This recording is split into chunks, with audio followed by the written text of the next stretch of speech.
Talk Show. Recorded live. Hello and welcome to Castle of Horror, the show dedicated to horror movies and awesomeness.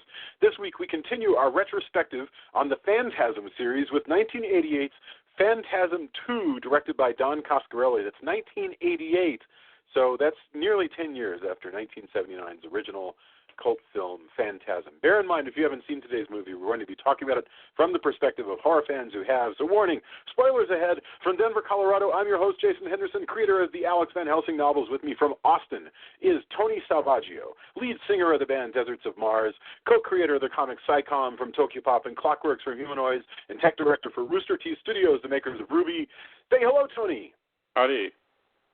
Also in Austin is Mr. Drew Edwards, writer for Rockabilly Online and creator and writer of the long-running comic Halloween Man. Say hello, Mr. Drew. And horrormovies.net. And horrormovies.net. I'm gonna be sure and add that. And it's okay. I've been forgetting to remind you, so it's all right. It's just all right. That is going fault. to become a part of your introduction. And horrormovies.net. And finally, also in Austin, Jamie Barr, musician, pinup model, educator, and the lead vocalist and upright bassist for Austin's premier all-female rock and roll band, Danger Cakes. And you can find out about their latest shows and their album Quarter Life Crisis at dangercakes.net. Say hello, Miss Jamie. Hello. Hello, and welcome back. Thank you. All right. According to Wikipedia, Phantasm 2 is a 1988 American action horror film and sequel to Phantasm. It was written and directed by Don Coscarelli, starring Angus Scrimm, James LaGrosse, and Reggie Bannister. In it, the first film's protagonist, Mike, recently released from a mental institution, recruits Reggie and some new friends in an effort to defeat the villain, the Tall Man. The film caused a lot of controversy among friends by recasting the main character, Mike, with this new actor, Mr. LaGrosse. And it also has a very different tone. It's more of an action horror than the original one was. We're going to get into it. I want to go in the same... Well, you know what? I'm going to mix it up a little bit. Tony, you're still our host for this. You've brought us this retrospective. But let's go to reverse last week. Let's go Tony, Jamie, Drew, and then I'll go with our opening thoughts. So, Tony, opening thoughts, Phantasm 2, what the heck is going on in this series? It's weird. I rewatched it, and this used to be, I think, my favorite, and now I think I'm going back. Not that I dislike this anymore, but I think now after watching it again, I'm going to go with the weirdness of the first one has won me over, and so I think I've shifted, and so my favorite now is actually the first one again. But I like a lot of this. This is firmly in the 80s. This movie, and I've written down that, there's certain shots. It's definitely been informed by Nightmare on Elm Street and Evil Dead, and we have a lot bigger budget. It is kind of weird seeing a new, main character. At least, Reggie Bannister came back. That's cool. I really dig this movie a lot, though. And I still have quite the fondness for it because it's got a lot of really cool stuff. And, I can't wait to get into it because it's got some great things. Very cool, very cool. Ms. Jamie, what are your opening thoughts on this film? And it's so fun because I don't think you've encountered these films before. So you watched I actually did. I was surprised. I didn't realize I had seen this movie before as, I think, a child, oddly enough. Okay. I was like, how do I remember this? So I don't know. I was young enough to remember seeing it, but not old enough to remember how old I was. So we'll put it that way. And I was pretty disturbed in certain parts. It was pretty grotesque. A lot more. You could tell they had some more money to be working with because the special effects for the violence were definitely amped up a notch. I'm not sure if I like this movie more than the last one. I didn't get the laugh like I got out of the last one with the bug scene, so I was a little disappointed. I was expecting some funny times, and there were none. Well, I shouldn't say none, but they were limited. So, it's a movie. It's all right. It's okay. I don't know if I'll ever go back and watch it again, but it didn't have the, at least I didn't feel it had like the, as much of a, I don't know, weird metaphoric feel to it. It seemed a little more straight up and yeah, okay. Let's return to that. Okay. That's metaphor. Because that's a really good point. I'm gonna remember you said that because I think there's something there. All right, Drew. What are your opening thoughts? Phantasm 2.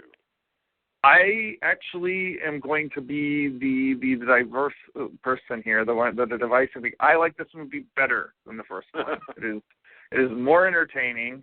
It is not as dreamlike or surreal as the first one, but it is weird in its own very 80s way. It's got some incredible, grotesque creature designs that will just stay with you days after this. And it's funny. I said this last week, and Tony brought it up again. It is definitely, strangely, all the things that were influenced by Phantasm, like Nightmare on Elm Street and Evil Dead and everything. It is kind of strange to see those movies regurgitated back at you through a Phantasm film proper. Yeah. But I think the tall man is actually scarier in this one than he is in the first one. He just seems like he's apocalyptic now. He's destroying whole towns. Yes. And yes. I love that they've kind of thrown a little bit of Romero into this by making it apocalyptic. I just, and it of course introduces us to one of the other main icons of this film series, which is the 4-barreled shotgun, and of course Reggie Bannister, the least Hollywood action hero in the history of film. I love that character. I love the first one, but I got to say, like, for pure entertainment value, and I dug the hell out of this. It's been longer since I've seen this one, and I watched the first one more than I've watched this one, and this time going around, this one it really did it for me. Interesting. Wow. Okay. What I'm really curious about is, as we go forward in this series, will the rest of the series be? And don't answer this, because I know that some of you know the answer. But my mind, as I'm watching this is such a different film from the first one. It leads me to ask, will the rest of the series be more like this or more like the original? I'm dying to find out. Okay, here's where I am. Last week, I'm not going to go very deeply into this, but last week I said Phantasm is just this fabulous independent horror film. It was so unique, and the thing that I remembered most vividly was the tinkling music and the business of the boy running in silence after the car that's rolling away. There was this just weird sadness and dreaminess to the first film, and it was slow. It was even, some people might even say it was so slow that it would put you to sleep. I think that's true. This is not like that at all. This is a way more exciting film. I'm not as crazy about this film as I was about the first one, I think, for a lot of the same reasons. But I think this is I do think this is really well made, and I think Tony's right that this is like, it's like if every Phantasm film, and I don't know about the others, but if every Phantasm film is like from a different genre, this one is definitely a late 1980s action horror thing. I think this is a movie that knows that Evil Dead 2 exists. It knows that Rambo exists and stuff like that. So, all right, let's get into it, because we're going to open right up with something I was really looking forward to, which is finding out what happened at the end of the last movie, and then something frustrating happens. But we open up with a narrator who's telling us, a woman narrating, and she's telling us about what happened at the end of the last Phantasm film, and it literally picks up where the last one left off, because we saw at the end of the last one that it turned out that a lot of what had happened in the first movie was a dream. We don't know which parts were a dream and which parts were real, but young Mike is actually now alone with his friend Reggie because his parents are dead and his brother is dead. And then Mike goes up to the bathroom, and the tall man appears, and Mike gets yanked through a window. That's where the first movie ended, with this sort of jump scare that says, there's a really good chance that all of our friends are dead. And this movie opens with that. And we actually get to see the original actors. So we see Reggie Bannister in 1979. We see the kid who's playing Mike, and and now when we go downstairs, we have action, and this movie shows us that it's going to be a different kind of movie, because right away, does anybody want to talk about Reggie the action star? Because this is where we first meet Reggie, the full-on, action star. He faces like 9 Worf minions in his kitchen. Not Jawas. 9 not right. Jawas. I apologize. I will not call them Jawas. No. Zombie people. Everybody zombie pretty much says they're Jawas. Yeah. Okay. No, we already covered that. Like, anybody who's like, oh, the Jawa things? Curse it. Right. No. Yeah. No, those things are scary in this, they're too. Like, scarier. Yeah. They're scarier than they were, because they have weird faces now. They have faces at all now, for one thing. And they eventually have people's loved ones' faces, which is even worse. Yes. Yeah. And we saw a little bit of that in the last. Remember when they killed a Jawa and it turned out to be the shrunken face of their buddy? Right. Yeah. So, but here there's just a lot more of that. I mean, these faces are more latexy and like they're more puppet-like, and they growl at you and stuff like that. And Bannister fights off a bunch of them in his kitchen. But here's what ticks me off about this.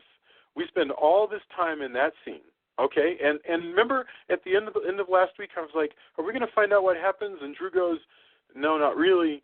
I was opening. It was like, Drew, you fooled me, because we actually do open with it. And they're like, oh, thank God. You find out what happens, but they still don't tell you which part was a dream and which part wasn't. To clarify my statements from last week. Well, they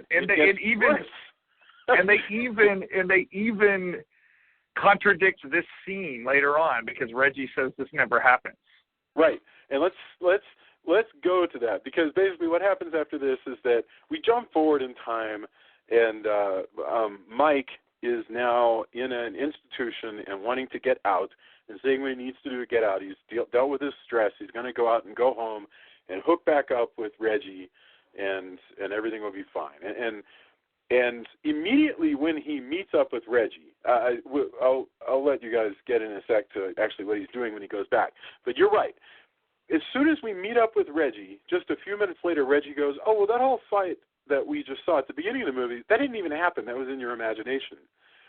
That's crazy. I mean, that's crazy on the level of either the first film or it's very odd storytelling, because it goes, wow, we just spent like 12 minutes watching a whole scene that didn't even happen. But that's just the rules of Phantasm. I guess it is. I guess so. Because, now so before we get to what happens after Reggie explains that, so Mike actually has gone back to the town, and his whole purpose is he believes that the tall man is still active in the town that he came from. I can't actually remember the name of his town, but Morningside. Maybe it's Morningside. But he's digging up the entire graveyard, and he's finding that all the bodies are there, and so are gone. All the graves are basically empty graves. And that's when Reggie hooks up with him, and they're driving back, and Reggie goes, oh, don't forget, that whole thing that happened at the beginning of the movie didn't really happen. This is actually what is explained in the film. And but he's saying, you know what, my family, okay, I need somebody to explain this to me, but he starts saying, you know what, but let's go home. The family at my house is really eager to see you, and he lists a bunch of people. He lists, like, the aunt and this little girl named Claire and some other woman. Who the hell are these people? Are we to understand that this might be like a wife and child of Reggie? Or yeah. Okay. Yeah, it is. That's exactly who it is. It's his wife and child. He says Does that. he say this is my wife and child? Yeah. I'm not... Yeah, he says it. Like, he lost everything. He lost his wife and child, who was ready for them to meet Mike. Because they hadn't, because Mike was in a mental institution. Little Claire is so excited to see, but he never says my daughter. I'm just saying that if it's his wife and daughter, he does not go through this movie like somebody who has lost a wife and daughter. He goes through this movie like somebody who has lost a protege. But there's supposed to be a lot of time that passes at that point. like that they show. I mean, they like, spend a lot of time kind of running around glaze the over country. the whole grief moment. He has this all like, no, my family, he's taking everything from me.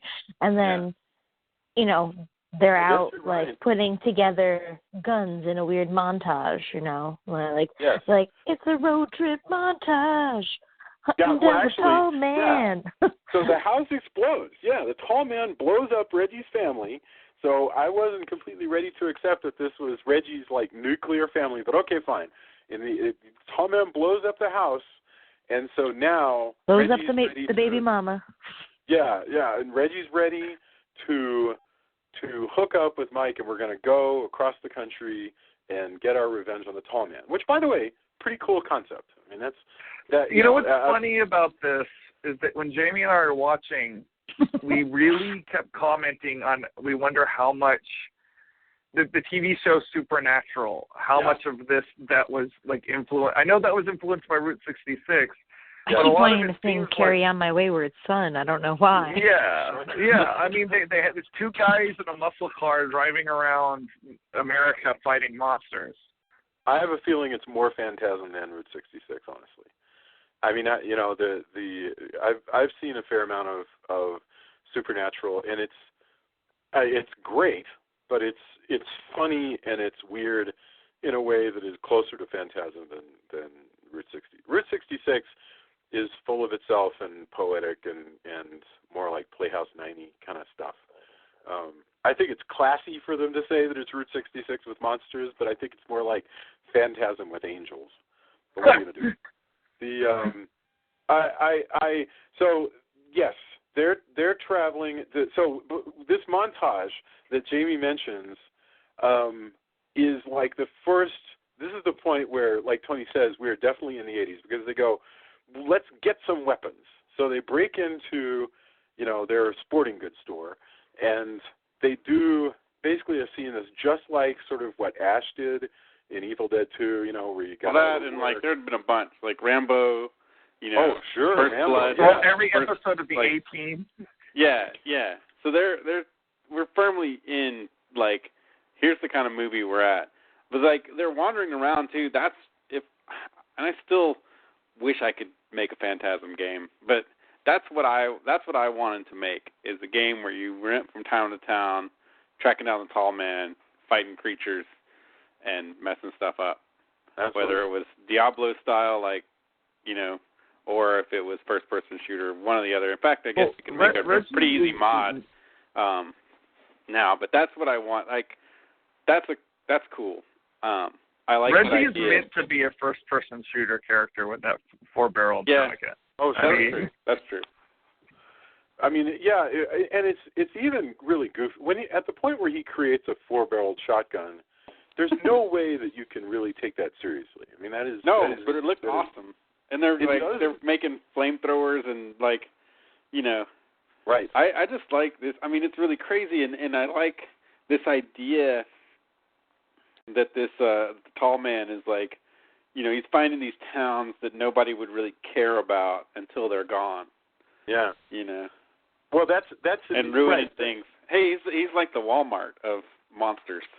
Wow. Go into a town, subvert it, wreck it, then you leave, sucky. That's a brilliant thought. And I mean, you know, others have made observations like that. I'll admit, I had never heard of such a theory until just today, but I think you are dead right. You know, this notion that the tall man is an element sort of like one of these predatory retail establishments that, you know, you drive through the country and what you find are little towns that have been desiccated, you know, and turned into just skeletal corpse versions of themselves because of these establishments that come in and then suck all the vitality out of the town. And I think and this is why I'm saying, like, you can say this doesn't have the dreamlike quality of the first movie, and that's true, but there's still a lot going on here. That's true. I agree. Oh, and also you got to give it to the fact that this movie moves. You know, we open with the action scene, we go straight to a very quick scene in the hospital, and then we go to the graveyard and the blowing up house, and then then it's let's saddle up and get our weapons. I mean, it just bam, bam, bam, bam. You can feel a lot of immediacy here, and I really do appreciate that. And I think it's interesting too. I mean, it seems it's also to me informed a little bit of like kind of there's some like Stephen King kind of things too. The girl who keeps appearing psychically, and the fact that somehow the tall man also knows who torments them with her in one case, where and you get this like little so aside. Twisted. I love that monster. Oh yeah. So that's the first town then they go to. Can somebody narrate what happens when they come across that first apparition? Which I have to say I did not understand at all was an apparition until they told me. No. Well, they talk about it. That's what's even crazier. Is this is but one of like booby traps. You keep forgetting there's like time. We don't know how much time, but there's time. Like while they're out on the road. Yeah. And this is but one booby trap. Like crazy. We're also firmly in, Nightmare on Elm Street territory with the way that it appears. Oh yeah, but baby. they find this girl, and he's like, oh, this is the girl I've been seeing in my dreams, and then she's got this like terrible tall man thing that grows out of her back once they pull off like a blanket. But what's crazy is you get the impression that this is just they've seen other things like this. The tall man's been leaving this crap behind and like taunting them and weird creatures. We don't even know what creatures they've seen. But this thing keeps. And they introduce a couple of new creatures. Yeah. Oh yeah, that thing. By the way, the fact that her back, it doesn't grow as a tentacle like off of her back. Her back is cratered out like a pit, It's a really astonishing effect. I mean, it's a grisly, grody, gruesome effect that I was amazed by this. And that's quite a vision. I mean, that was with the visage of Angus Scrimm, no less. Yes. I mean, that's really where he talks about, oh, you play a good game, boy. Oh, it's so good. And you find out that this girl, at first you're watching and you think, oh my gosh, this poor person has been left behind and she's, her body is bearing this warning for them. But that's not even it. She's really not even there, which actually is probably a little bit nicer than the notion that some person has been captured and left to be this talking signpost for them. And it's given them in overdub dialogue, which leads me to believe it might even have been an editorial choice, is like, let's lighten that up just a little bit, because they call it that hunchback apparition. I don't know. So to some extent, she wasn't there at all. And in fact, through the film, there will be points where Mike sees something and then he turns again, and the thing that he saw isn't there, which leads, and there's a problem because Mike is psychic and also maybe mentally ill as well, and so it's difficult to trust exactly what he is seeing at any given time. And let's review at this point what we don't know was the truth. In other words, it looks like Mike's brother really did die in a car accident at the end of Phantasm, right? Right. That's That's entirely possible. At this point, that's true. Right. And it looks like probably everything else that happened with the tall man did happen. It just didn't have his brother involved. In other words, he probably had a similar version to the original adventure. There was just no Jody. It was just Mike and Reggie who did all the stuff. And Reggie did not die. And Reggie did not die because that entire event where they attacked his house did not happen. And instead, Mike was just overcome with all of his trauma and grief, and 10 years later got out, and then they blew up Reggie's family, and now they're traveling around. And it's weird. It means that everything that we learned in the first movie, like how the spheres work and all of that stuff, and how the little dwarf minions work, all of that is only known through the glass of a false memory that Mike has. But I think it's more complicated than that. I think it's kind of malleable. But it blows my mind. So sure the whole. I'm not so sure that all of the first movie is actually a dream. Right. I'm not entirely convinced of that. I think it's a version of what happened. Right. It's just that we don't know what parts were real. We know that anything with Jodie in it wasn't real, but we don't know. Basically, we just that they have plenty of room to keep screwing around and changing what happened because we don't really know. Anyway, they introduced. I kind of wonder if the Tall Man can kind of warp reality a little bit because he has a lot of supernatural power, and they never really. You never have like the Marvel Comics stats listing of what the Tall Man can do. He just sort of seems to have as much power as he needs. Like he's got telekinesis. He's apparently filled with bugs, and so as he's got superhuman strength. He has the Darkman kind of. He has the Randall Flagg kind of. He can talk to you psychically, right? He's super strong because he can pick stuff up. Or in the words of Jodie in the original movie, that mother's strong, and he is super strong. He can cast visions from a long way away. He has this technology or whatever the hell it is at his command to raise the dead as these little dwarf minions. Well, they actually have also traditional zombies in this one instead of just the dwarves. They have some people. The things called the Gravers, are they zombies? Is that the deal with those guys? That's always been my read on it, but they kind of look like characters that Mike Magnolia would design because of these creatures in gas masks. Yeah, they wear overalls and gas masks. It's pretty great. It's a good costume. I mean, I thought they were like tall men in training. What was that, Jamie? I said I thought they were like tall men in training because they were like younger. Like maybe they were like the tall man's interns.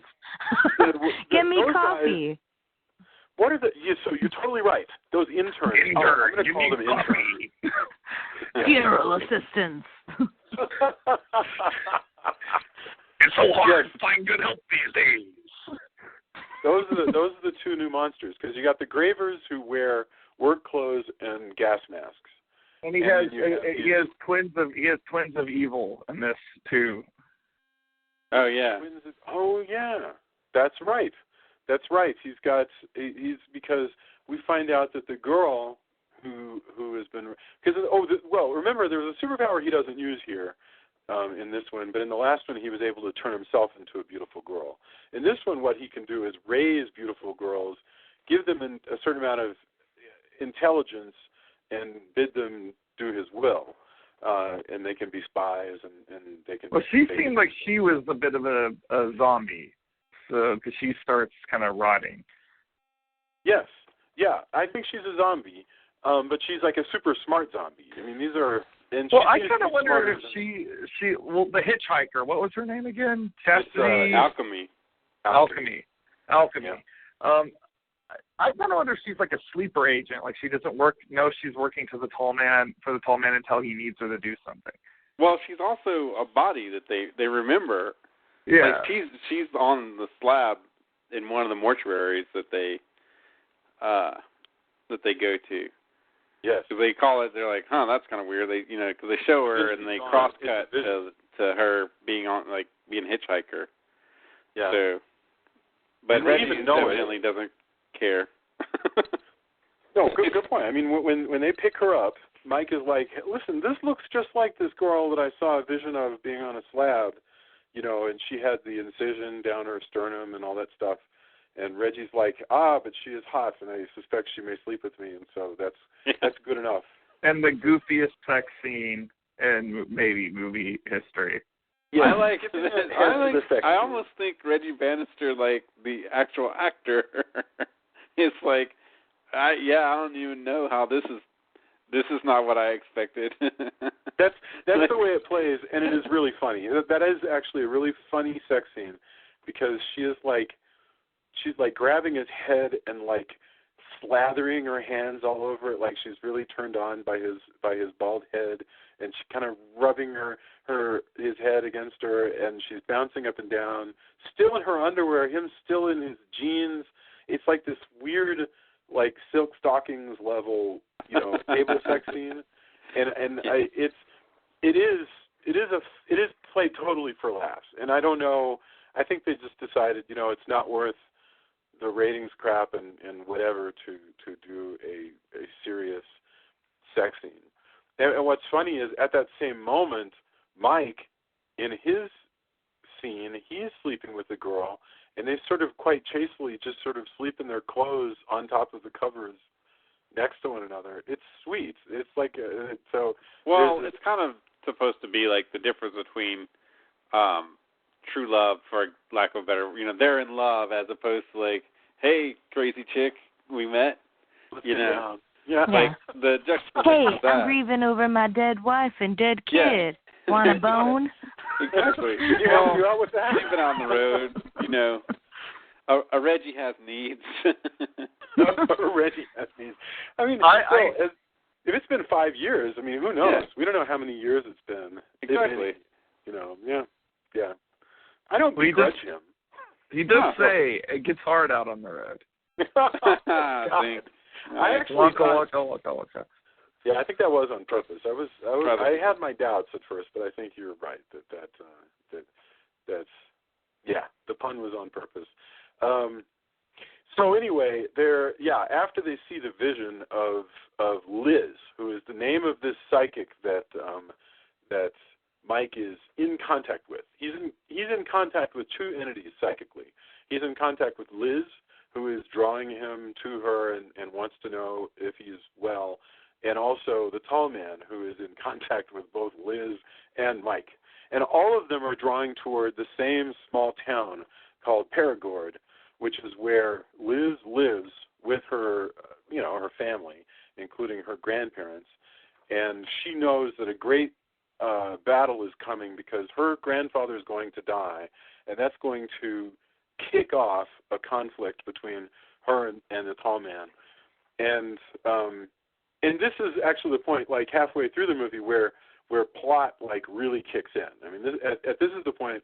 It's funny. I said the movie was moving fast before, so much so that you can't really tell how many years they're out on the road. But at this point, it just starts like really moving because there's one piece I have to mention that I was not confused by, but I thought it was funny that it got dropped. We see at the funeral for her grandfather, Liz, this psychic who's been obsessed with her psychic visions of Mike, who is at that point driving towards the town and doesn't know that she's there. She, her grandfather is dead. She's worried about her grandmother. She has a sister. Her sister is a cop. The cop sister has some lines of dialogue. I got to get back. I do care. All that kind of stuff. And we never see that character ever again. but it's funny because you really get the impression that Coscarelli is about to set something up. That there's going to be like that she has a cop sister that she can call upon later, and it just doesn't happen. It's just like in the first movie, the granddaughter of the psychic. Those two characters who we never get, who are interesting, but we never really get back to him. So yeah, Liz has got a sister. We don't get back to her in this movie, but she's interesting enough. Anyway, it's at the point where there's also the drunken priest who is. Aww. I really felt for this. Yeah, I really felt for this guy. I really felt bad for him. Yeah. What's weird, I wrote it down because it tied back to me. I found it interesting to go back to such a really super 80s movie. Mm-hmm. And they're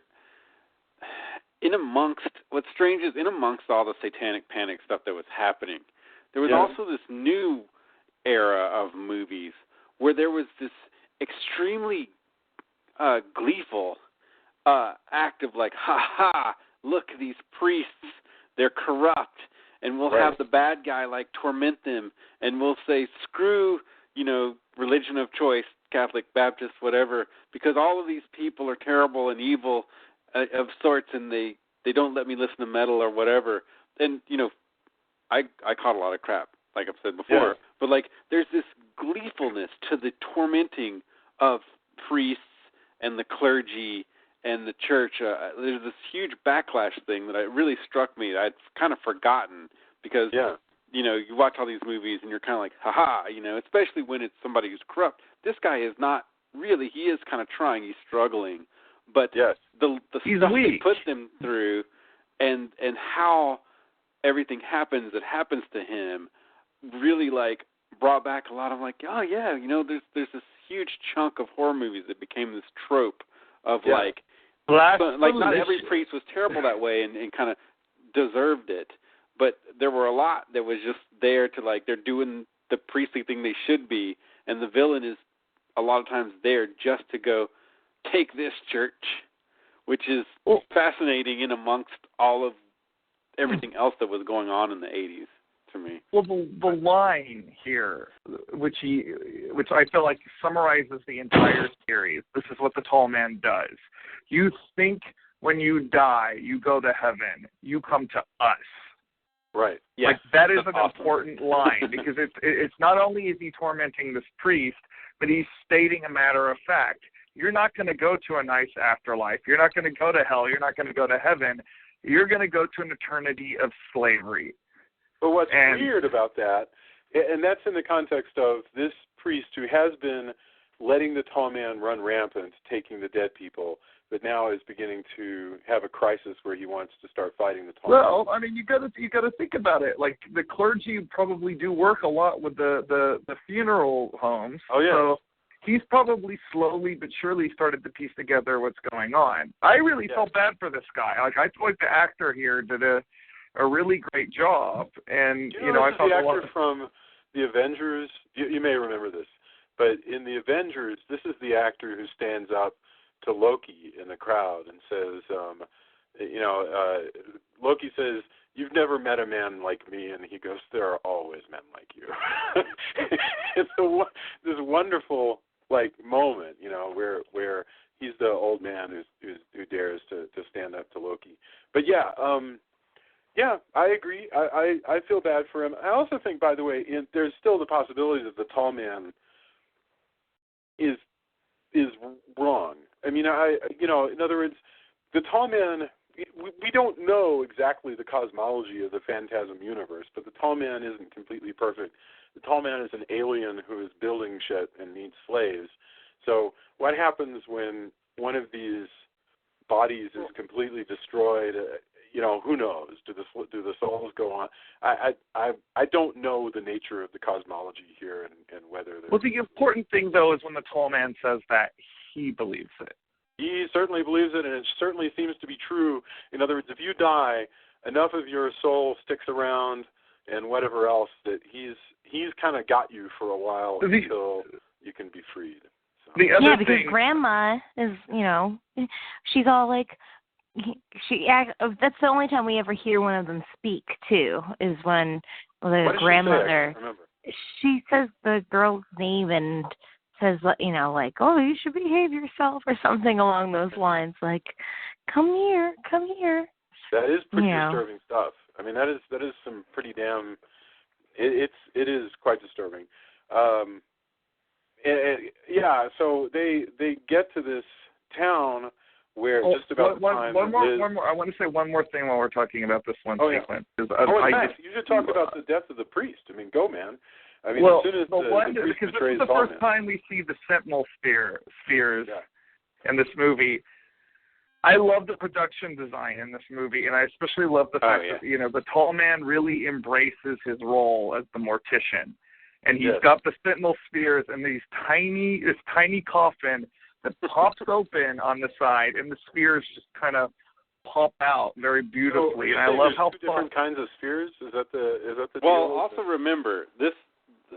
Like, another thing that makes this of a time is there's so many shots. There's a shot upstairs where they're like keep moving the camera around when they're they're by windows, and there's drapes that are flowing and stuff like that. All of this is super 80s. And again, the reveal of the ka-chunk, it's spheres, ka-chunk, and then zoom in, all of that is this era of horror movie. But like, it looks in a nutshell. No, it looks great. great. But you're like it. I had forgotten exactly like how all of that really, really congeals into this movie. I mean, this is another one of those, like, if you want to say what's an 80s horror movie, you could put this on. It has all of it. Yeah, like in the best ways possible. Like I'm not like I love it. So. Well, But, also it gives the Spheres due respect because it gives them the hero entrance. Yes. Well, hero. I think you've talked about this before, Drew. The concept of hero icons, in a sense, like getting sort of capital letters in sequels in the 80s happened, where something might be a concept in the first version, but in a sequel they become like sort of italicized and specialized. So in the first movie, there's this concept of the sphere. Here, they really begin to get the impression that there's a writer's Bible somewhere. And there's the goal. Well, I will say this about the Spheres, though. They don't seem to do a very good job of differentiating friend or foe, because they seem to attack the tall man's minions a lot. These spheres are really smart in some ways, but also dumb as a box of hammers in others. I mean, these things. But we saw it in the first one too. So the sphere, and we should back up a little bit. So they're sentinels. They're just like guards. So one they're automatons. can see. One is almost like a periscope for the tall man. Right. And it can shoot lasers. And the other is sort of just a kind of flying weapon that when it grabs onto somebody, it goes to work killing them in whatever ways, using whatever tools it happens to have at its disposal. Some have little shrimp forks and a drill that just sucks out your insides, and one has a quite elaborate sort of saw thing.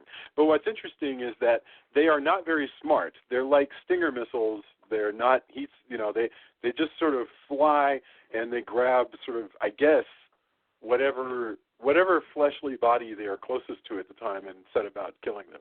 They have no intelligence at all.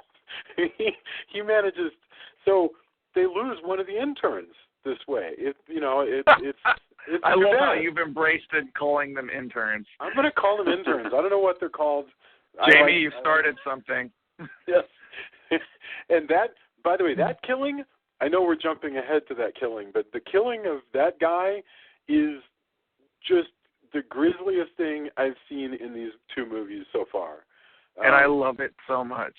Yeah, so explain to us this particular killing, because I don't think we've ever seen a ball. The ball pops out essentially juicer blades, right? Bores into this guy's back, goes up through his chest, goes through his neck, and then pops out through the guy's jaw and cheeks.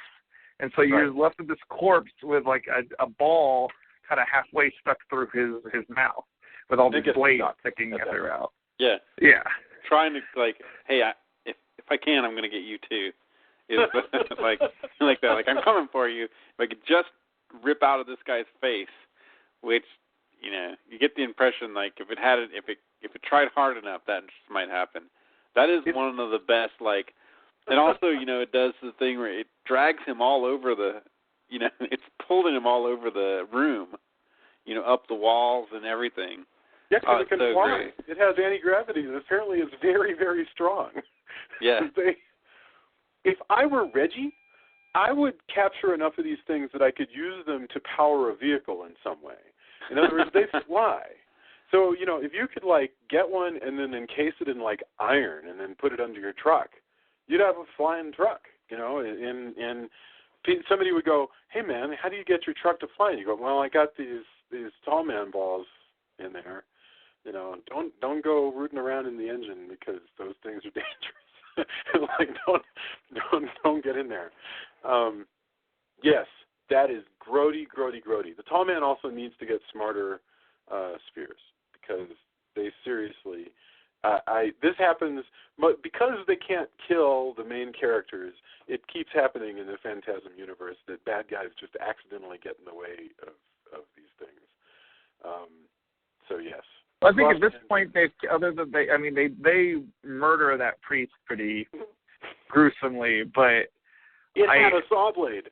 The priest who turns on the tall man. And by the way, the tall man, I guess, probably does this. Every town he goes to, he probably winds up with allies who are part of the local power structure. But the priest turns on the tall man, so the tall man kills the priest. To start with, it as it flies, it pops out a little saw blade, and then slices off the priest's ear. But ultimately, sucks out the priest's brains. In other words, the ear thing was really just the ball just fucking around, really. I mean, it had like no purpose other than to intimidate and terrify. Yeah. Has to be said, though, I think at this point we've seen more minions killed by these balls than actual heroes.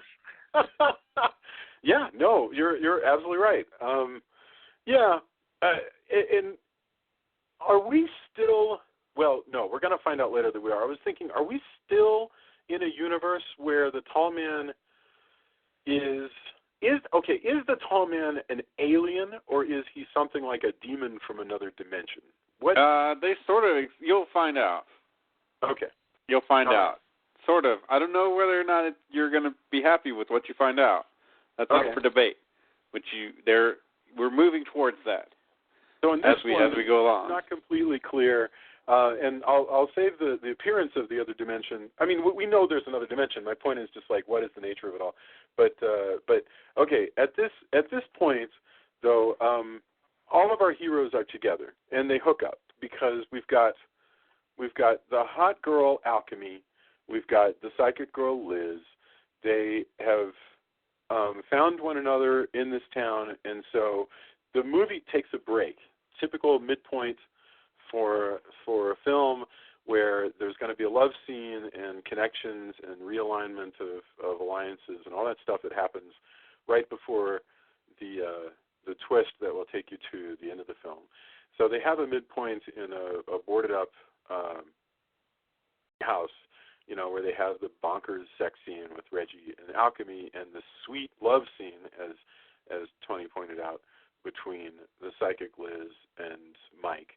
And that is, as these midpoints always are, it's interrupted by action from the bad guy, who simply breaks in and kidnaps Liz, and that starts the action that gets us to the end of the film.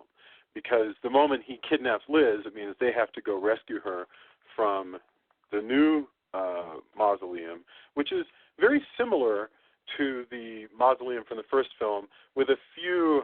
We've seen it a little bit before in this film, but it's very similar.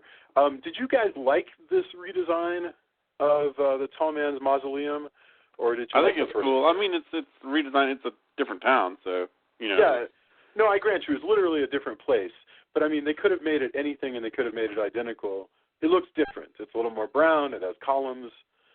It looks a little bit. I guess it looks a little bit more real. I didn't like it as much as the white of the first one, because the first one was just like white marble everywhere, and it looked really bizarre. This one actually looks more like a real place, but it just wasn't as fun to look at to me. But I kind of take that back a little bit when you get to the thing you were talking about with the little casket that has the ball, the little, I don't even know what to call it, the shrine for the spheres. Well, it is very shrine-like. Yeah, that is absolutely that. And you're right. The whole thing has a much more kind of worshipy sort of feel, whereas the one in 1979, the white marble, felt extraordinarily cold and just depressing. So whereas this is more slick and music video-y in a way. So yeah, okay. So Tony, you like this one better? I don't know if better. I just think it's a different, like, it's bigger. It's got a tall man, like it's got a key device that he has to use the ball for. So we get an extra reason to have them around. No, that's true. They find the little lock, and they go, you know what? The slots in this lock seem like they would fit the little hooky things that stick out of the spheres while they're flying around. which suggests that they've seen these spheres more. Well, I think the ball lock thing is because the tall man beefed up the security after they so easily broke into his dimensional door last time. No kidding. Yeah. He's learning. Good point. But I mean, I'm thinking now about who saw the spheres. Mike saw the spheres in the first movie. Did Reggie ever see the spheres? I actually don't remember if he ever encountered. Yeah, but even that doesn't matter because they've been fighting them for years. There's years could have gone by. They could actually have run into the tall man before, like 3-4 times. You know. Yeah, I think that. We don't know. No, well, they're always just behind him. They say. Yeah. Up until this point. True. This is the point where they finally, after all this time, are catching up with him. Yes. But they've probably run into balls and like stuff like that. Like, yeah, he may have left some behind. He honestly may have. They set traps, so I'm sure that he's left a few spheres around. They're the ball busters. Yeah. God, there's so much opportunity for multiple little stories. You know. No, that's what I love about it. Like this, between the 2 and 3, there's like I said, I want like there could be Phantasm novels or novellas like the way that the like Dark Shadows ones are, you know. Oh yeah. I often find myself, but since there's so much of this universe that you could explore, I often find myself slightly disappointed that there isn't, more of it. Like I said, it was definitely more popular in like the late 90s. Like it's kind of trailed off as they stopped making sequels. But there could, why hasn't there ever been like the Hellraiser versus Phantasm comic book, the ball versus the box? Come on, who wouldn't want that? Yeah. No, you're right. Well, I mean, and like I said, I would really like to see more of the grandmother and her granddaughter.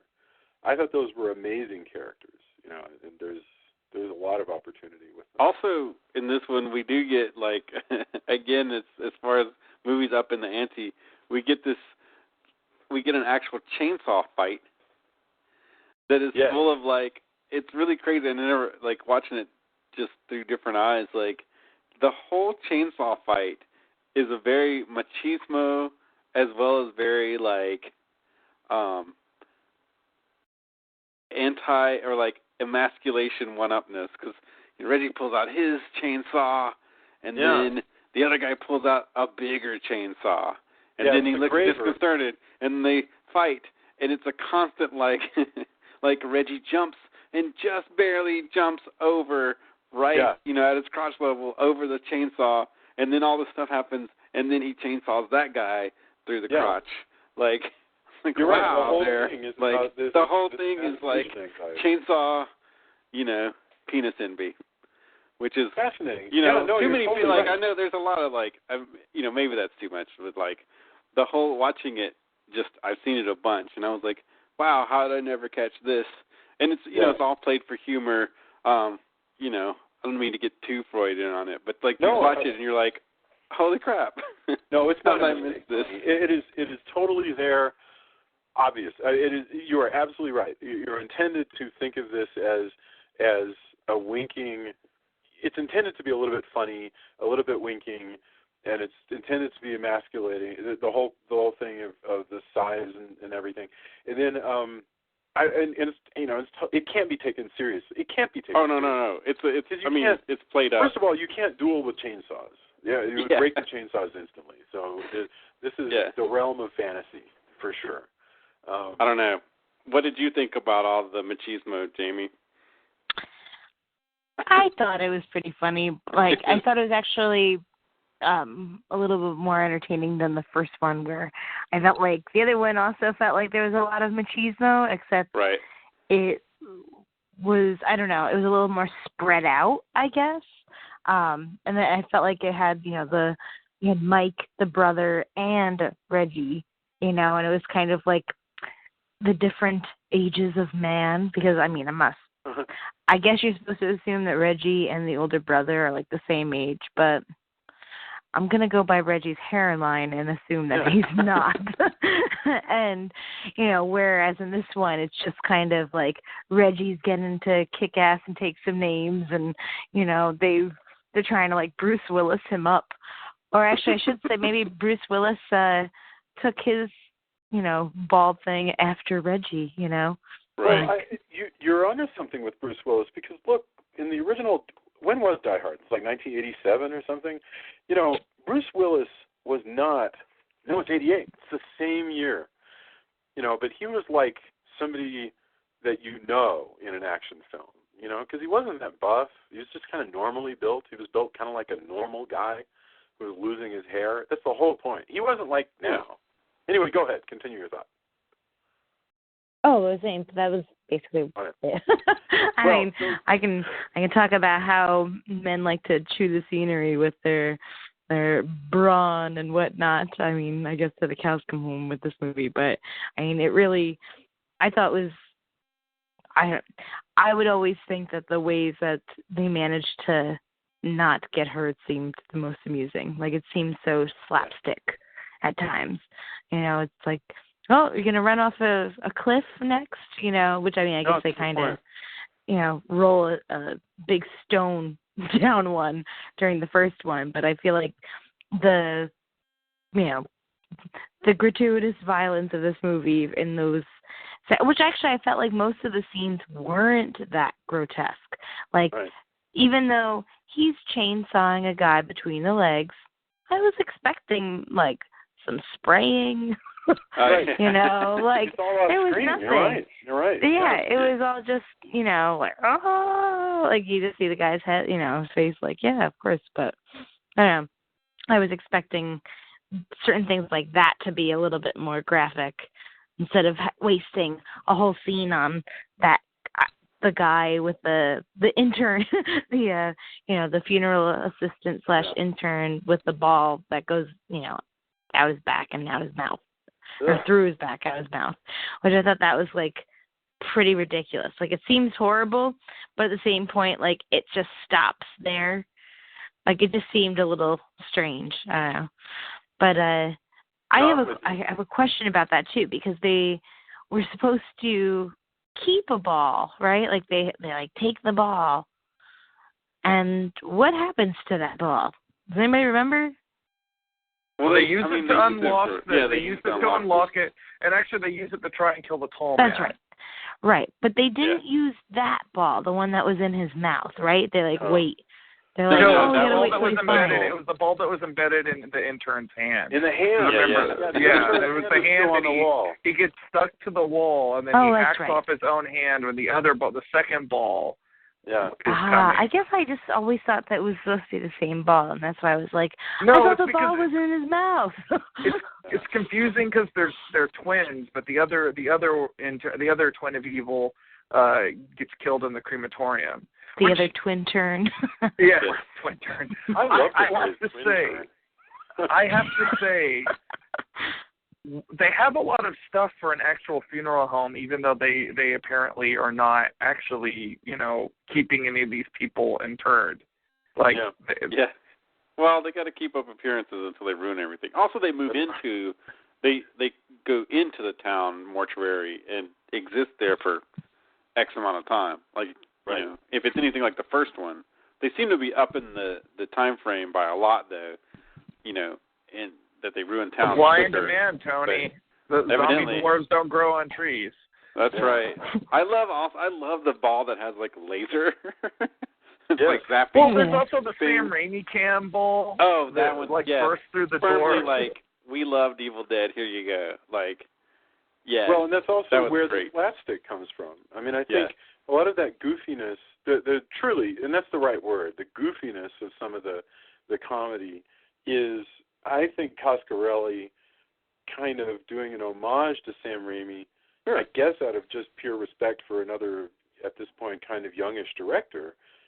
But I don't think it's necessary. I think Coscarelli had his own voice, and I kind of am not crazy about it when suddenly... Yeah, I would say that, actually. I thought it was his own voice, because in the first movie, it's very, like, schlocky like that. I mean, like I said, that bug is totally, that's ridiculous. Yeah, that's true. Yeah, That- I mean know. that bug scene could have come out of one of the Evil Dead movies, and You're right. like I actually think what as Raimi is influenced by Coscarelli, and then come back around. Now they're influencing each other. Okay, I buy that. Which is fine. I accept what you just said. That actually makes sense. I do buy that. And I could totally imagine. Go ahead. I could totally imagine that this universe and the Evil Dead universe are the same universe. Hell yeah. No, absolutely. Because, I mean, the tall man doing his magic and all of his stuff doesn't impact at all the world of the Deadites and Well, isn't the new series of Evil Dead, like they're going from place to place?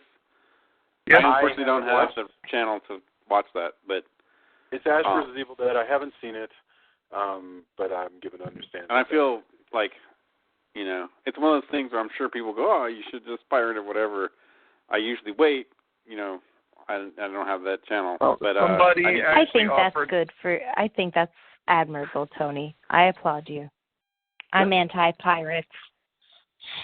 I'm not saying I never have, but I definitely, I'm more cognizant. Like, being in media, Sure. it sucks, Yep. hey, I could use that few pennies. I would like a soda today, but sadly I will not. No, I agree. We've gone on. Yeah, I think we've spent. Oh yeah, no. But I think that there's if I remember correctly, the Ash versus Evil Dead, like they're going from town to town, or at least from place to place, which I thought was cool. It's on Stars, right? Anyway, as of next week, we will come back with information about where it is. I believe it's on Stars. I should know, and I just haven't been watching it. But soon enough. I felt like I was like, I'll go back a notch and add a comment to my talk about the bro sessiness or whatever you want to call it. But I was, the first movie I felt like was very man centric. This one, I have to applaud it for at least having some women, but I do feel like it stoops right into the Madonna horror complex. Wow. Well, good point. It goes right into that. It's like it's she's not allowed to have sex because she's the good girl. And that and I mean, maybe who says? I mean, they're not. No one says they're not allowed, but she's supposed to be. It's supposed. No, but I think that's sort of what's going on. Is that the makers are sort of afraid that we'll judge them, which is funny because I guess also there's going back, there might be an age difference. Reggie and the girl are at a slightly different age.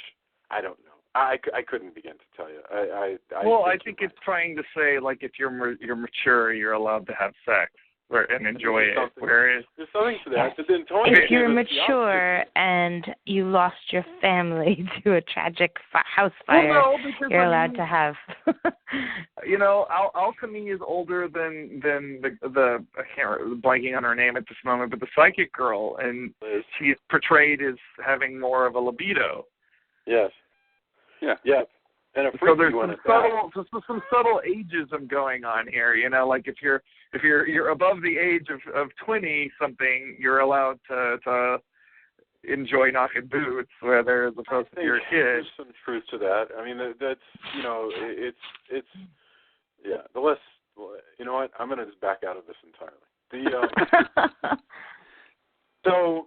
We get finally to the after the spheres and dealing with with the graver with the chainsaw and the intern with the thing that like completely bores him out. We're left with just facing off against the tall man. The tall man is going to embalm Liz. And by the way, Jamie, you want to talk about a frustrating thing. There's also the fact that the two girls don't get to be heroic as much as, in the end, there have to be damsels in distress. And that's, I think the movies are slaves to their time, I guess, a little bit. I don't know. I don't have a good excuse. Well, in all honesty, that would have been exactly the same in the 70s as it would in the 80s. Like that was not really. That's not really something. Other than the Alien series, that's not really something we got. Heroic women was not something we really got to see very much of until. I was at least happy that that Alchemy saves herself while she's about to be incinerated. That's right. That was good. You're totally right. She does. She doesn't need to be. And she doesn't need to be. She ends up burning the intern. So. Yeah, you're totally right. That was pretty badass of her. So I mean, she's not a total win. Right.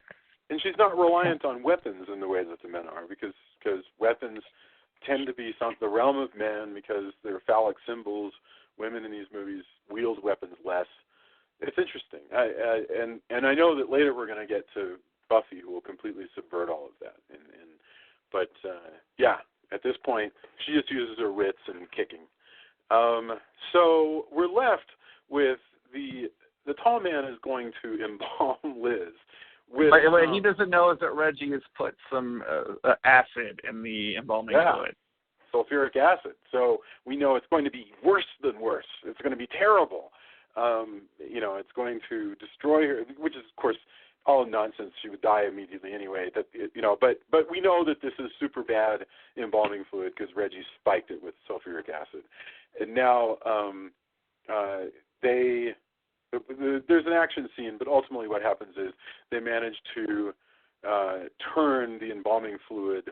Well, on. I have to say, I think it's important. They use the ball. There's the very 80s suck on this. He says suck on this, and he lets go of the ball, and the ball drills into the tall man's head, and all the yellow blood spills out, and then he just pulls it out, crushes it like it's nothing, and like it just popped a pimple. But that is the tall man's Terminator moment. It's the oh shit moment. It's like you thought you knew what you were dealing with here. You may play a good game, boy, but you're going down. That was super clever. Yeah, you're right. When he crushes it like a tin can, and they're worried.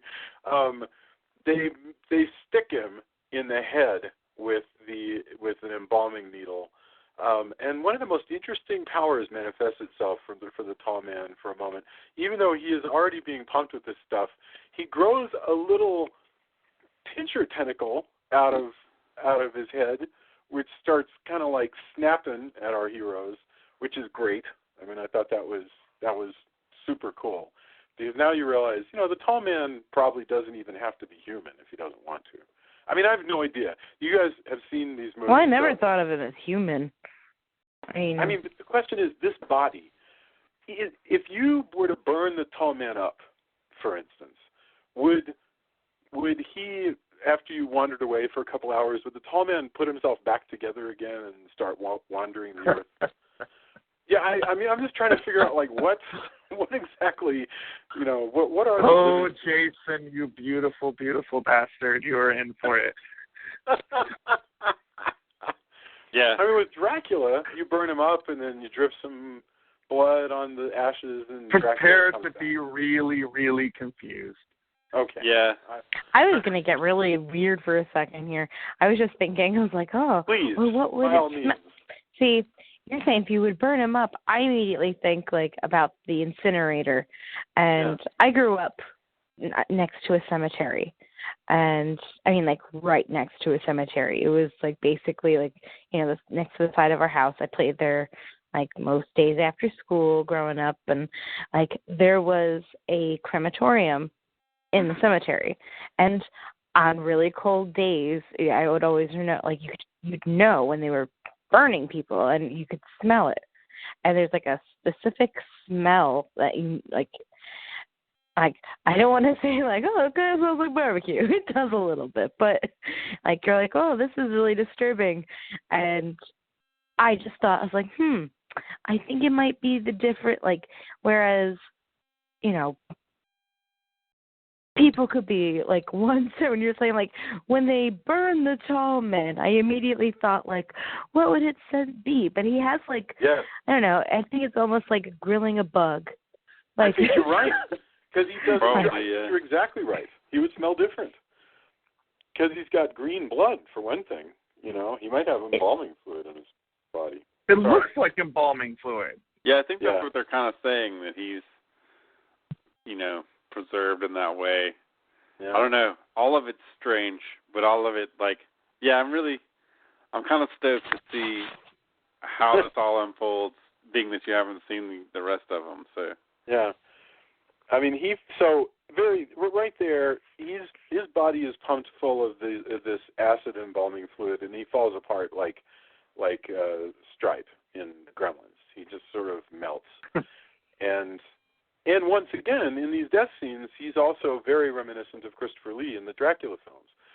Especially the first one with the snarling. Well, he is more that kind of villain. Even though this is an 80s, horror film, he's not Freddy Krueger, he's not Jason. He's neither completely silent nor is he.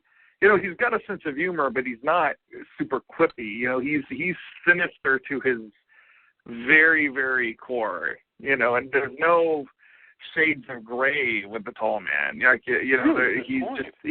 He's like the Christopher Lee Dracula. He's just pure evil. Well, he's out right. He's he's evil in our context, and in his, he is on a plane where he is surrounded strictly by tools and stuff that he needs. Yeah. And he is out to control it all and ultimately enslave it all. So there's just no need for him to be emotionally invested in any of this. Other than he's like an army recruiter. They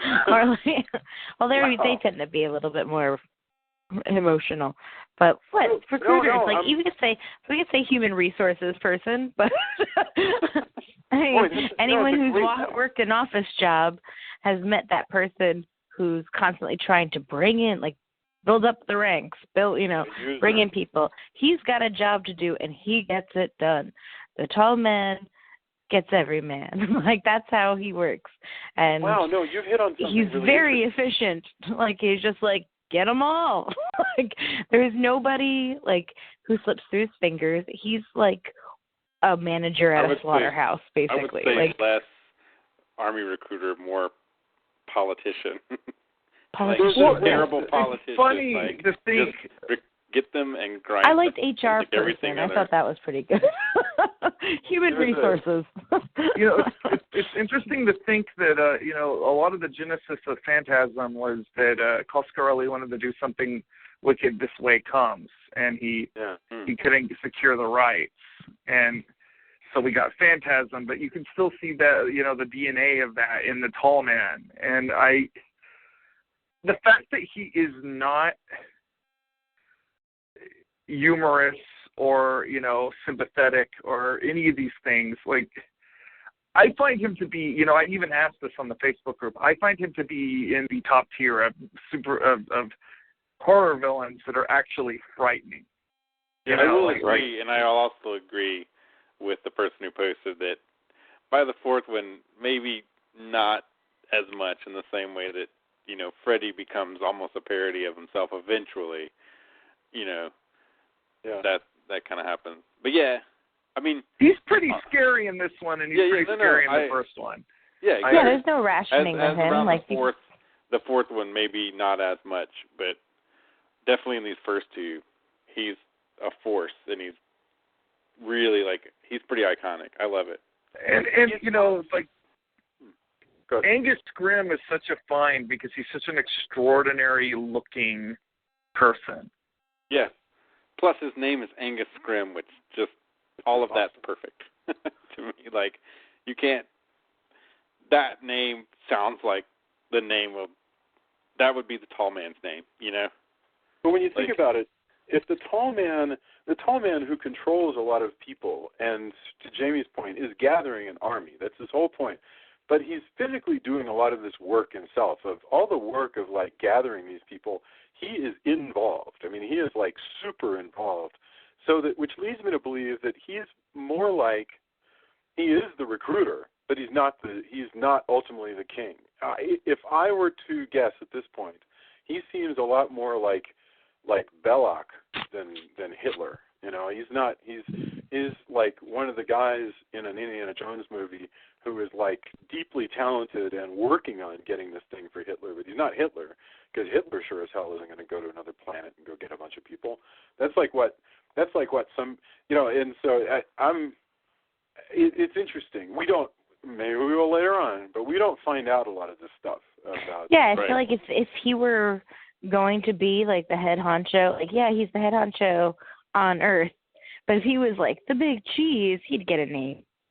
Well, yeah, unless it's one of those, if you need to get it done, do it yourself. If you're going to get it done right. Yeah, no, there's something. Yeah, yeah. True, something to that. Mr. Well, Dolan. yeah, maybe he's like Vlad Tepes, and he just goes out and tells people himself. Yeah. Yes, that's true too. But I guess we should more to think about. We should keep moving on in the Yeah. fact that We get to the very end. They've killed the tall man. They are getting away, and then as they're getting away, we have an echo of the ending of the first movie, because it turns out that Alchemy is actually a zombie. She tosses Reggie out of the vehicle that they're driving away in, and the tall man appears and attacks Liz and Mike. And this all happens in like 45 seconds. It's just a dream. It's just a dream. It's a dream. No, it's not. Yeah. But let's not forget, too, the hallmark of these movies, and I'll talk more about it when we do 3, they totally trash the car in a pretty spectacular jump. Right. And remind me in 3, because I have a really good story from 3 that Coscarelli told. So when we get to that. But they trash yet another vehicle in a crazy-ass jump, and that's what leads them to have to get picked up by Alchemy in a hurry. Oh, that's right. And so no more awesome muscle car. Yeah. Yeah. Although, who knows? Maybe they'll get another one. Yeah, it's too bad. It was that Hemi Cuda.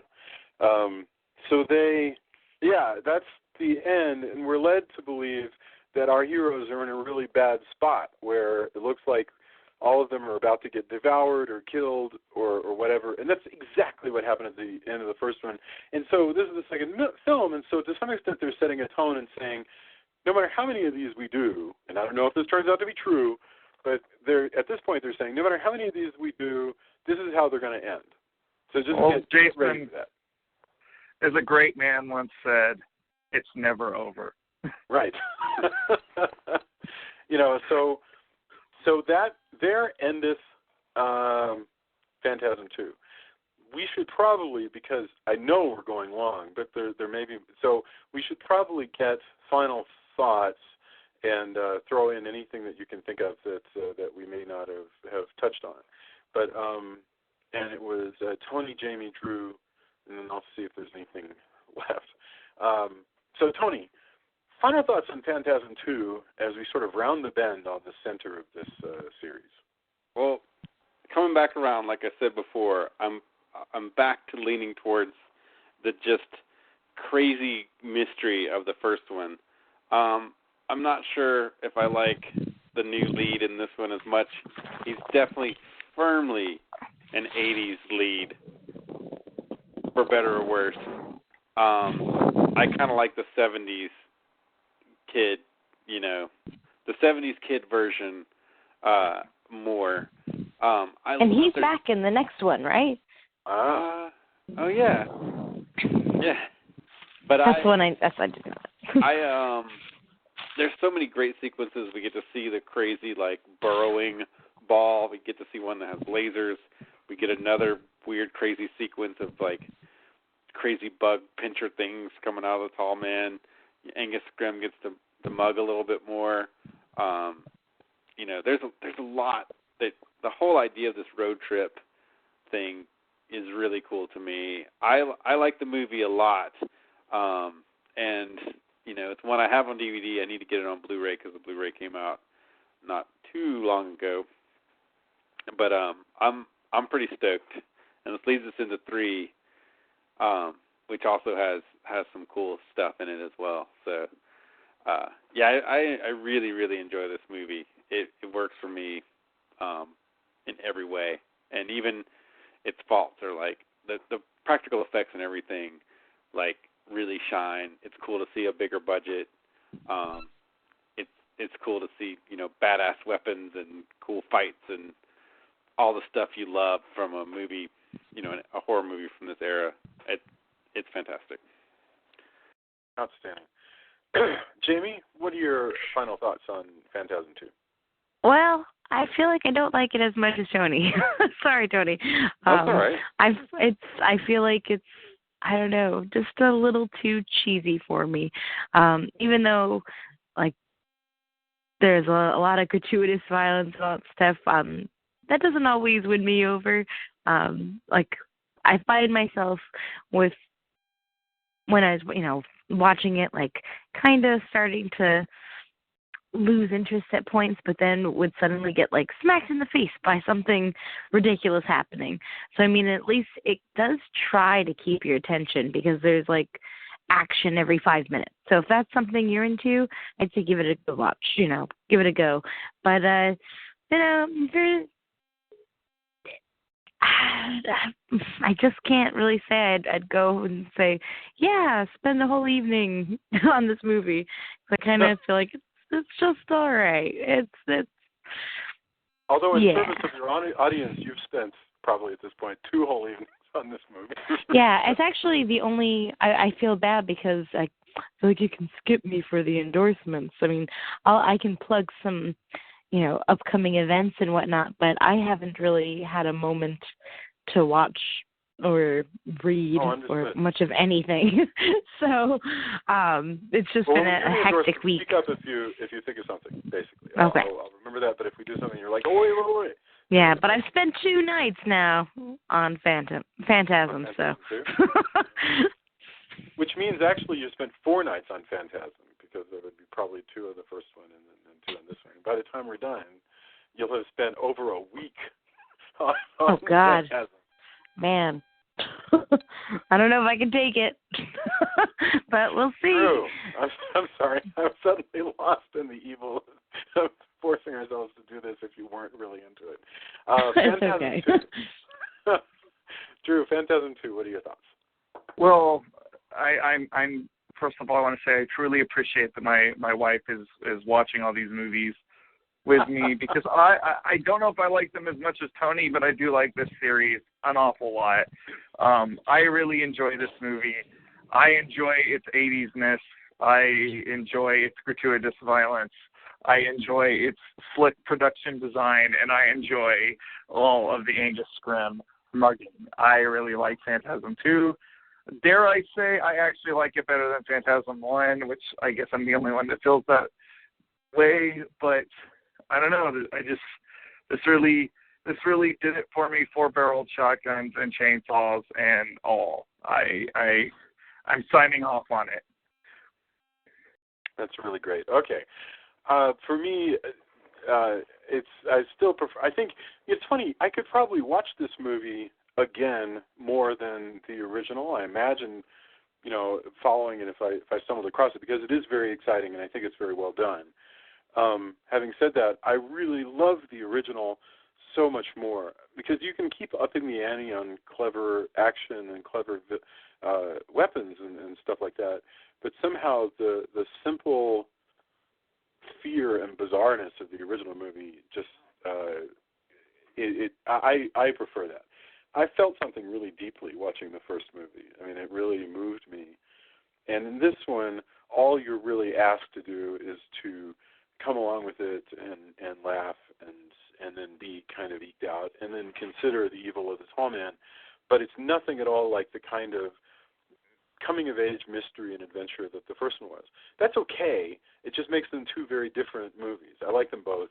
I like the first one a little bit more, but I understand why you would dig this, and I don't think there's anything at all that's like negative about that. It's, you know, and if you ask me again next week, I might even change my mind. So who knows?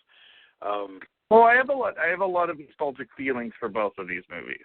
Like these were in the rotation when I was a kid. Yeah. I can't wait to get to number 3. So let's get to our endorsements. Tony, did you have anything that you've been watching or listening to this past week that you want to share with people? Well, I'm still a couple things. My friend's book Wayward is still coming out and still awesome. If you're like Drew and you like Supernatural and you like, or like any of us who like Buffy, and you're also a fan of stuff from Japan like myself, Wayward has you covered. If I'm not mistaken, the trade has come out, and that's the first and or maybe the second trade. I have to check again, but it's a book I really love. Also, my friend Tim Doyle, who we knew when he was running Mondo as a T-shirt shop, as one of the people running that, has since become a really successful poster artist, has a Kickstarter for his book full of posters. I don't have as much room for posters, or else I would buy a lot of more of his stuff.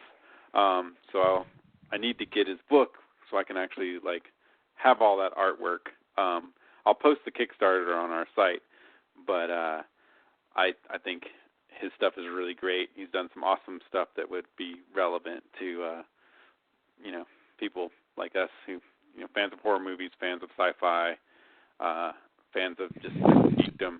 He's a really great artist, so I try to support as many talented friends as possible. So I'll have to post that. But his Kickstarter is doing really well, so that's really cool.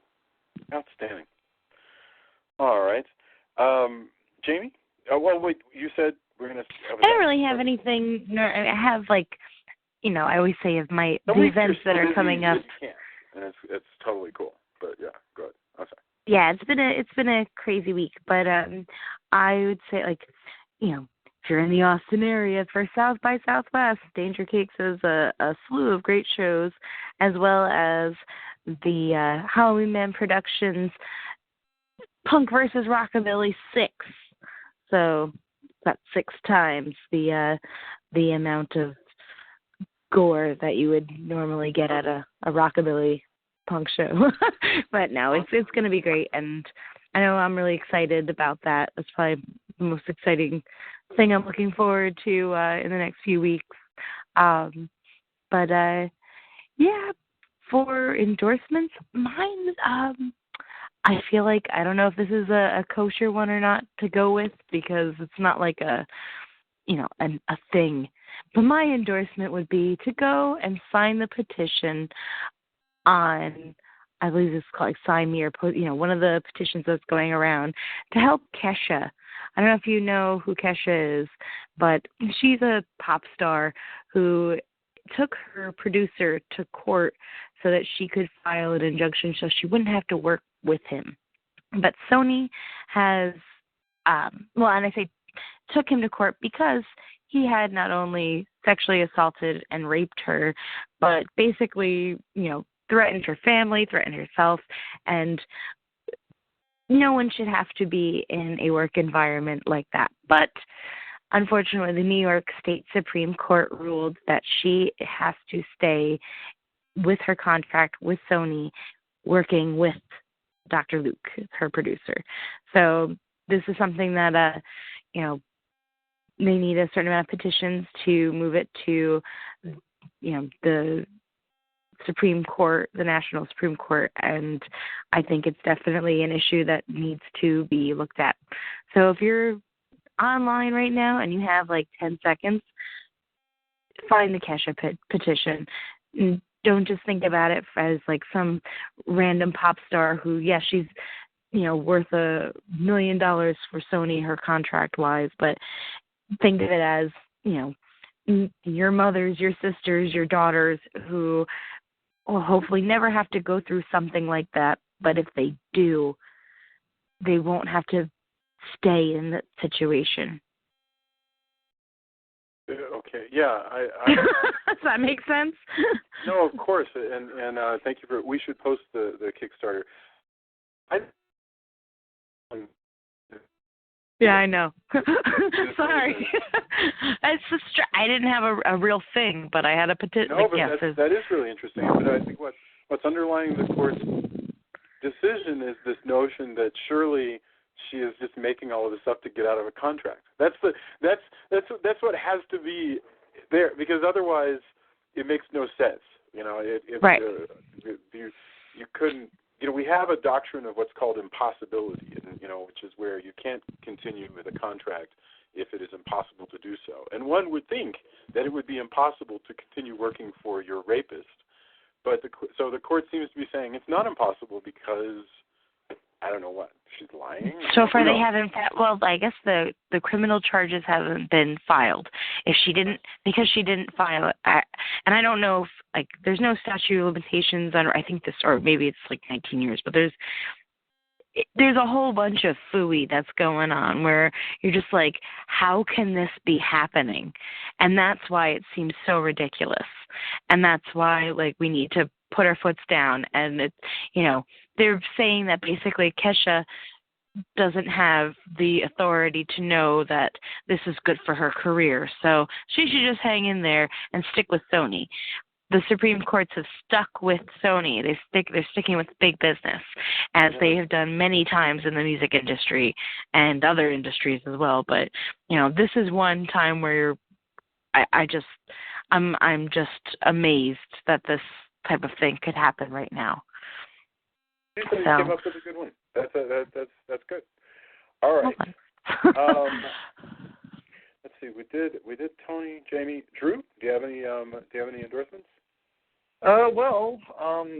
Because Jamie's not going to plug it herself, I will plug it. You need to go to the Why We Love Austin blog and read Jamie's very, very informative and very interesting interview that she did the other day. I just,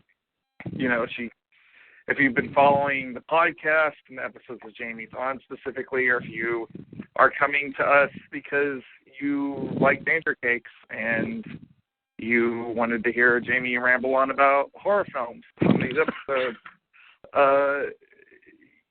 here's a chance to kind of know how her career got started and everything. I was reading it, and I think it's a great interview, and apparently it's causing somebody to breathe very deeply. Oh, sorry. Thanks, Drew. I get bashful. I don't know. I think she did an excellent job, and having been on the receiving end of interviews, I know how kind of hard it is to talk about yourself. On a less personal note, Jamie and I just checked out the last season of Mad Men on Netflix. I don't know if I can fully write off on it. I mean, it is very well written and well acted in places. The last episode kind of made me a little infuriated because none of the main characters really interact with each other. So if I can endorse something while still being kind of critical of it, I guess I'm going to do it here, because it's just so you sideline Donald Draper for the final two episodes on being on a weird road trip. That's strange. A strange choice to make. Nonetheless, many of the other characters are given satisfying conclusions to the story. So if you've been watching Mad Men only on Netflix, I would say it's worth checking out. Outstanding. That's very, very far from the world of Phantasm, though. No, but it's fine. I have one quick thought, which is that my goal is to get us to 1,000 likes by the end of the Phantasm retrospective, and we are now pushing towards 750, and I think we are going to make 1,000 by the end of this retrospective. But what we need from all of our listeners is to just continue sharing and continue bringing us more likes every day. I'm really excited at the best way to do that is for you to go on our Facebook group and ask friends to like it. Yeah. That's just start. I will do that, absolutely. But if you're listening and you haven't liked the page, do like the page. The other thing that I wanted to mention is I watched Crimson Peak. I hadn't seen it yet, and I really loved it. And this is one of those things that, I'm going to watch The Witch this weekend, and it's one of those things where people dissed this movie a lot because they didn't kind of dig where it was coming from. But if you watch it, and I'm not at all suggesting that I'm like more sophisticated and therefore I like things that people hate. That's not it at all. Well, aren't you? The movie, no, I am sophisticated in some areas, but that doesn't mean You've anything. ruined my image of you as this brooding genius, Jason. But here's the thing. That doesn't get you anywhere with art. In other words, sure, I know some things, but what's going on here is that Guillermo del Toro knows some things, and he really wanted, clearly, to make a rock-solid, perfect Gothic romance. Like straight, which is another word for horror of a certain type, and usually with less clear supernaturalism. It usually follows a very strict formula. A woman goes to a great house, uncovers secrets, maybe there's a ghost, but it's really all atmosphere, except for that he brought his particular visual imagination to it. But ultimately, he said in interviews, this is a Gothic romance. That's what it is. It is a perfect one. And I was just amazed by Crimson Peak. I thought it was just a work of art that should be remembered for years. So I think if you haven't watched Guillermo del Toro's Crimson Peak, you totally should. Probably beforehand, there are some articles out there that say, like, the 10 or so Gothic films that would be worth checking out before you watch Crimson Peak. But I just thought it was fabulous. So there we are. And that's it. Okay. If you're still with us and you haven't left us a review, please leave us a review on iTunes. It helps people find the show, and we love to read the reviews to one another and are amazed every week and thrilled that people want to join in with us. Come and post on our Facebook page. We will totally engage in the conversation, and we want to do that more and more. And like I say, we're pushing towards 1,000 likes. So I'll be posting, trying and sharing, and I want to get up there. So thank you, everybody. Have a fantastic week. We'll be back next week with Phantasm 3. Have a lovely evening. Awesome. Catch you later. Bye, guys.